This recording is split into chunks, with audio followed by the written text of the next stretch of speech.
नमस्कार। आज एक फ्रेश ब्लॉग को आपण मान को स्वागत। चलतु देखा फार्म रे आज क्यों सब काम चली। आम पाख पहाड़ उपर गाँव जड़े माँ आज काठालू नहीं आसते मिलिंग कर चूना करने। यही काठालू आमर सागुदाना भी बने, ता सहित ये चूना को पिठा रूपे भी व्यवहार करा जाए। काठालू को टापियोका कह जाए। यार फ्लोर बा चूना को लोके कॉर्नफ्लोर अल्टरनेटिव भाव यूज करती। एड़ा ना पंगड़ा लो कले अब आओ काकरा हाँ आ गले ये रुटी जो बुलु देते आज्ञा टिके पानी आओ चकुली हबो आरी चकुली कले अब हाँ हाँ हाँ आरी बड़ा तैयार कले अब हाँ हाँ एठी नड़िया भी मिलिंग चली।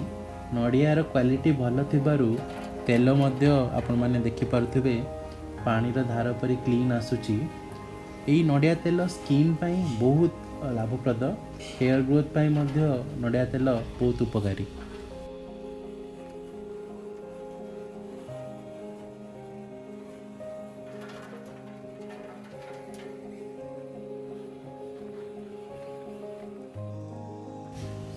नड़िया परे एबे राशि मिलिंग होउची।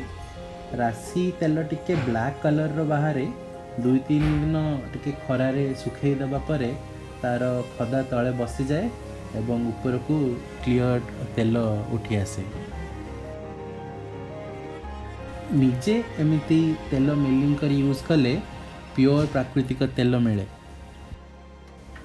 आमर यही राशि एवं नड़ियार खदा गुड़िक आम फीडमिल रॉ मटेरियल भाव में व्यवहार हो जाए कुकुड़ा माछ एवं पशु मानकर दाना बनैबारे।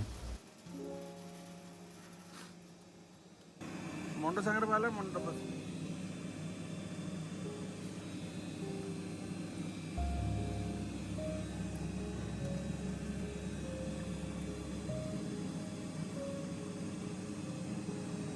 हमर वान दुकान दिखे जोरासी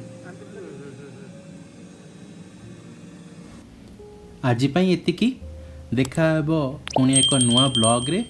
रहुची नमस्कार, जय जगन्नाथ।